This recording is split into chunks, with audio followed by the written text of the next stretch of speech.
All right, folks, what is going on? This is episode 354 of the First and Frame Rate Show. I am VF Baller. Over here, we talk about Georgia Southern and Atlanta Falcons football. If this is your first time here, welcome. Hopefully, you will enjoy the show. And if you haven't already, go ahead and hit the subscribe button, like this content, and also share it. Let other people know what we're doing over here.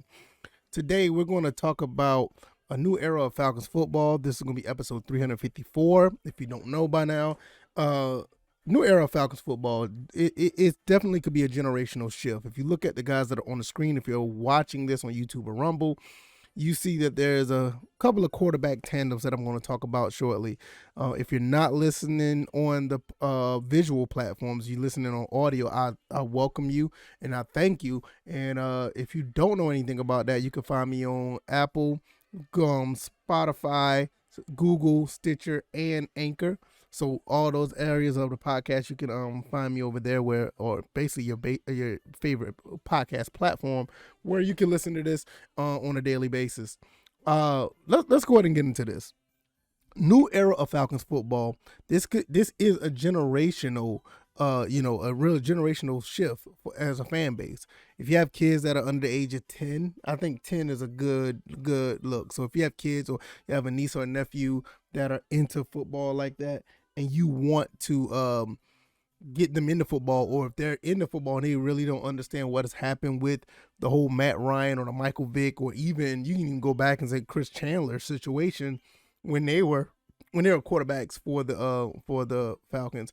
This is a good time because with Ritter and Drake London, which pretty much everybody who's been watching football nowadays, these are the guys that you're going to remember. Whatever happens, good, bad, or indifferent, this is a good time to get those kids in, or people who are new to football in, to have those guys understand a whole new chapter in Falcons football. Those type of chapters could be, a really big deal for someone's perception of the sport of football. I know for me, when I first remember back in the late 80s when I was a kid, and I remember watching Joe Montana and Jerry Rice, I thought it was the greatest thing ever to throw a football over the middle or throw a football further, down the sideline and watch Jerry Rice catch the ball. I thought that was something phenomenal. And, some kids like my age at the time, I was like maybe 8 or 9 years old. I did not really understand, the whole concept of football. I learned as I went, and then I realized that, hey, the Falcons have a team. I mean, Atlanta has a team, which is the Falcons, and that's, me being from Georgia, I decided to cling on to the home team, and I never looked back ever since. And that's when, the Michael Haynes of the world, and, back in 93, that's when I really, I remember watching him in 91, but back in 93, that's when I really jumped on board. And I think this is a good time for kids who may not know, or people who may not know too much about football, to jump in, because you got two young stars, not just London and Ritter coming in. You have Ebikete, you didn't even go to the last draft class with Kyle Pitts, Taquan Graham, Richie Grant, and you didn't even go back further than that with AJ Terrell. You have guys that are young that are building a nucleus where the fan base, even though we're not even talking, we could talk about age or not. If you're young to football, based on your exposure to it, you could watch this team grow and be a bigger deal in their lives as far as learning and watching and celebrating the game of football. And it just makes it all better if this team can build something to where they are, champions of some sort. We all watch what Matt Ryan and Julio Jones did, and then the rest of the Falcons under that in that era, what they've done. They've done everything possible. They've done everything possible to win at the Atlanta Falcons a Super Bowl. And I know people want to talk about what happened with 28-3 or whatever the case may be, but I want you guys to understand they've done everything they're supposed to do. All we had to do was just call the right plays.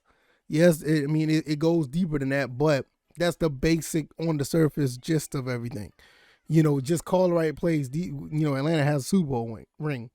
Now, we can go further back with Michael Vick, how that went about. No need to really go, really deep into the legal stuff. But you got to understand, we made it to the NFC Championship with Michael Vick.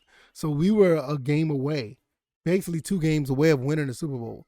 And once again, you can go even further back with Chris Chandler. We can talk about 98, where we actually had a pretty good chance of winning that Super Bowl. It's just that the Broncos wanted it a little bit more. I mean, it wasn't as bad as you want to make it seem out to, well, some people make it seem out to be. It was a solid game on both sides. It's just that you're dealing with the legend with John Elway and Terrell Davis and company. You only can hold your own butt for so much against those guys. But nevertheless, you see the era of the ups, and even you can talk about the downs if you want to, the Jim Morris and the Bobby Petrino times of the Falcons. But you don't really want to go that far. But I will say this. This is a really good time because what these guys have done is continue to pave the wave to get better, and we start to get better coaching. We starting to get better players, and if anything indicates what I see now, I have a feeling that this new era of Falcons with this young talent and this the drive to win and want to be great could possibly make something really, really special. And possibly get us over that hump to finally call ourselves champions. And I know that's really far-fetched. I don't know when that's going to happen. It could take years. The process of winning a Super Bowl is a long and tedious process. You also have to understand it's very hard to get back there if you don't make it there a second time. If you make it there a second time at all. It's a hard process, So you look at the Chiefs when they won their Super Bowl. It took them years to get to that point where Pat Mahomes was there. The Buffalo Bills look like they're trying to get to that point. Even with the Tampa Bay Buccaneers, the Tampa Bay Buccaneers was like, okay, they got Tom Brady and automatically won the Super Bowl. But you also have to understand what all happened between that and 2002. You're almost talking about 20 years. So it's nothing like it's just automatically guaranteed. The Rams, which I don't want to talk about them, they went through some stuff. Look at the Packers. The Packers won one in 96.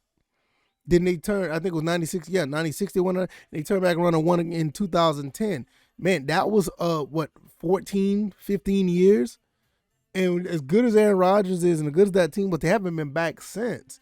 But with all that being said, they have built generational fans throughout that entire time. All of these teams have. I mean, the same people who was rooting for the Jim Kelly Bills, they're probably still around, but you don't know how many new fans that looked at Buffalo, and you hear my son in the background, you know how that is.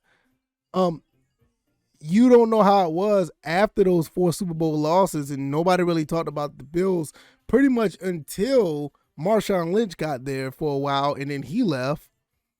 And then now you're looking at what they're doing now with Josh Allen. Do you know how long that was?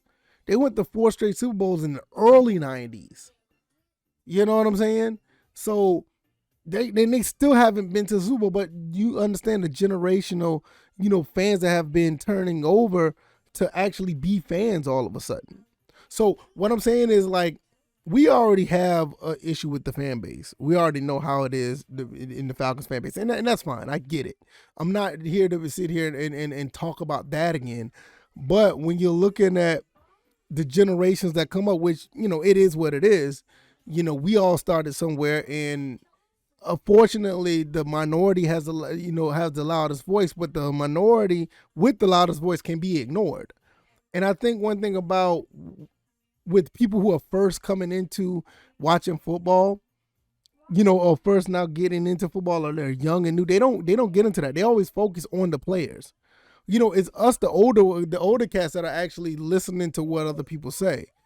But, I've watched, like, my nieces and nephews watch the Julio Joneses and the Matt Ryans of the world. They don't know nothing about the slander that those guys get. And these, my nieces and nephew now, they're 18, 19 years old. So you have to understand, back in 2008, they were 9 and 10 years old. This is exactly what I'm talking about. It's about when do you want to start, watching the shift of a generation. And I don't think that it's going to be a situation where the fan base is going to end up being, like, automatically toxic or anything. I don't think that. But I will say this. I love the personnel that we have so they won't be as toxic. So I think it's very hard to jump on and slander a brand new group of guys that are core nucleuses of a team. When you have a quarterback and a receiver and a new running back, you got to understand, we have a new quarterback, a new wide receiver, a couple of new wide receivers, that are in the fold right now for Atlanta. We also have a new running back that's probably gonna be a new defensive faces. Like I said, outside of Deion Jones, Grady Jarrett, and Jake Matthews, everybody else is fairly new. Even the AJ Terrells of the world, he's was second or third year. If you're a new person watching the Falcons and trust and believe, and I didn't say this earlier, trust and believe we're going to have new faces watch this team. Some people who did not care about Matt Ryan or Julio Jones or whatever, they're going to hear about a new name that's going to be on this team and it's going to catch their eye. And, I'm not trying to be funny or nothing, but when you look at a guy like Drake London, some people are going to look at him as a guy with it factor. Ritter, another guy with it factor. Evan Kete, it factor. Troy Anderson is another guy. These guys not only are here to play football, they have a somewhat of an attraction to them for not only people to just watch football, but see where their careers go. You just have to be a likable person, and so far, I don't see where any of these guys are not likable. We all like Michael Vick for various reasons. We like Matt Ryan for various reasons, and we dislike those guys for various reasons. But one thing that you could say, Michael Vick he had like this thing about him that attracted all fans to him. Algie Crumpler was another guy, a quiet guy, but he had those ways about him that attracted you to see what he's going to do on the field. But do we need to say anything about Matt Ryan and Julio Jones? Love and hate Matt Ryan all you want, but I know many people really love this guy as a quarterback. And you could tell that a lot of people love this guy as a quarterback because since he's been gone, not many people have been saying bad things about him. They actually miss him low-key, but don't want to say anything. And you know how it is with Julio Jones. We love Julio Jones, but he fell off even though he talked bad about the organization and the fans, but that's another story for another day. Not much of the fans, right? But you got a group of guys in now, as of right now, that they come in. They've been with the Falcons organization for about a month now, and look like they're a bunch of stand-up guys. Look like they're guys that just want to play ball and want to be successful. They're quiet guys. They want to come in. They want to be successful. And with that being said, what more could you ask for? I don't see where there's a downside to this. And that's the attraction that brings people to the team that may not even want to look at the Falcons at one point because okay, we see the same faces, we see the same names, we hear the same names, we see the same faces, and all we can think about is the shortcomings of the Falcons. With this brand new look of this team, it's going to give some people optimism. Some people may come back and watch. Some people that didn't want to watch maybe see somebody like a Ritter or a London or Ebikete and be like, or Tyler Algier and be like, you know what? I want to see what these guys are about. So there's going to be a big shift in Falcons football, especially, I'm telling you, especially win, lose, or draw. But the thing about it is, if they're very competitive, right, baby? If they're very competitive and they lose, people are going to watch. If they're very competitive and win, more people are going to watch. If they just start running roughshod and blowing teams out, which I doubt will happen, everybody's going to watch. You know what I mean? Everybody's going to watch. So we have to understand what we're doing here. I mean, I talked about this a while back about building a fan base, teach one to be one, teach someone to be a Falcons fan. And, all the old jokes, those jokes are done with. I mean, you still going to you still want to troll by talking about 28-3 where pretty much nobody on the team that experienced that. You want to talk about all the other shortcomings of the Falcons team where nobody really experienced that? I mean, we just had to think about this for a second. You got some guys who are still trying to critique and talk bad about the Falcons just because of the fact that, we picked the wrong quarterback or we didn't get anything on the offensive line. Now, mind you, the same people didn't say nothing about the offensive line. What the same was talking about the pass rush. And now we got a pass rush. Now they're going to jump to the offensive line. Just move that goalpost. Literally moving the goalpost. So with these new people are coming in, we can sit back and watch later on 10, 15 years down the road. God forbid all of us are still here. we'll still be down here talking about what happened when this transition changed and talk about the success or lack thereof success of what happened with this team. But I just have a gut feeling, just like I feel about my Georgia Southern Eagles. I feel that these guys are going to be successful. I think there's a really big, shift that's going on, not only just with the fan base, but with this team in general. And I feel that we're going to be in some successful and some fun battles with other teams in the NFL. I mean, you gotta understand, this is only the beginning. They were able to make all these new moves with the cap space they have, and next year, do you know what the cap space is going to look like? You're talking about over $100 million, minimum. So just watch what this team do and enjoy it. There's nothing wrong with being positive. We know we have negatives on the team. How long do you want to talk about that? Do I talk about it enough? Maybe not. But why? Because you got a bunch of new guys here. We don't have Dan Quinn anymore. We don't have Matt Ryan anymore. We don't have Julio Jones anymore. We don't even have Calvin Ridley right now. You know what I'm saying? We don't have Desmond Trufant. We don't have, Rocky anymore. We don't have that team anymore. We have a totally different team now. So let's act like it. Maybe I'm tripping. Let me know what y'all think. If you like this commentary, hit the like button, share this podcast, subscribe to the channel if you haven't already. Thank you guys. We're already at 1130 when it comes to subscribers. 1,130 subscribers on YouTube. Various number of subscribers on the podcast avenues. I have like 6 or 7 different avenues, so I don't know how many subscribers are on those, but you guys are making this go. I cannot thank you guys enough. Thank you guys for sharing, hitting that little button, and just sending this podcast to someone. Ask them what they think about it, and if they consider to subscribe, I really appreciate it.